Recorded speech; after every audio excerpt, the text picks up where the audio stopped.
Hi guys, today's recipe is that of tapioca pudding. It's very easy to make and it's entirely dairy free. Now this is what tapioca pearls looks like if you have not seen it before. And I'm going to take about half a cup of it and soak it. I like to generally soak it overnight, but you need to at least soak it for 2 hours. And I'm adding about a cup of water, and as you can see there is that gives a lot of room for those pearls to expand. So I just soak it in enough water, like twice the quantity of water, and keep it aside covered. And I'm going to in next morning, see, this is what it looks like. It's all fluffy. So I'm going to strain this because there's still some water in it, and at the same time I'm also going to rinse it in under the tap water, so that all those any chemicals that are in it are also goes away. So this is now the rinsed pearls. There's no water in it because I've strained the water out, and now I'm going to measure half a cup of water. I'm going to add a bit of sea salt, quarter teaspoon of sea salt, and then place it on the stove.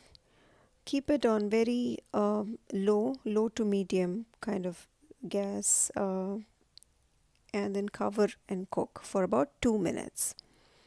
See, after 2 minutes, always make sure that keep stirring it every one or 2 minutes. You don't want it sticking to the bottom. So now this is after 2 minutes, and I'm going to add the coconut milk. I'm going to add about 1 cup of coconut milk, which is about half of the can. But make sure you shake the can well first, since we are only going to be using half of it, and then add that half or about 1 cup of coconut milk into the saucepan and stir it once again, adding some maple syrup. Here I just add a very you know little quantity, like about a teaspoon, but you can add more if you like it sweeter. And then stir, and then we'll again cover and cook for another 2 minutes or so. And there it is, 2 minutes later. So you can see it's already thickened, and the important thing to know when they are cooked is that they become transparent. That's how you come to know that they are cooked. So if you don't see any white tapioca, then that means it is cooked. If you see some white still in it, continue to cook, just on simmer, on low heat. Continue to stir. Always make sure you're stirring it, otherwise it can get stuck. And there it is, it's ready. Now some people like to have it cold. I like to have it warm. So if you like it cold, you can keep it in the refrigerator for a few minutes or an hour and then have it cold.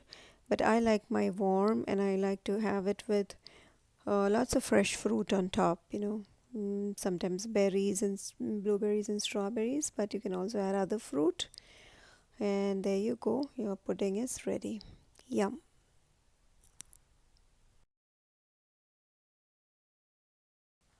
Please like and subscribe to my channel, and also visit cooktonourish.com for more recipes.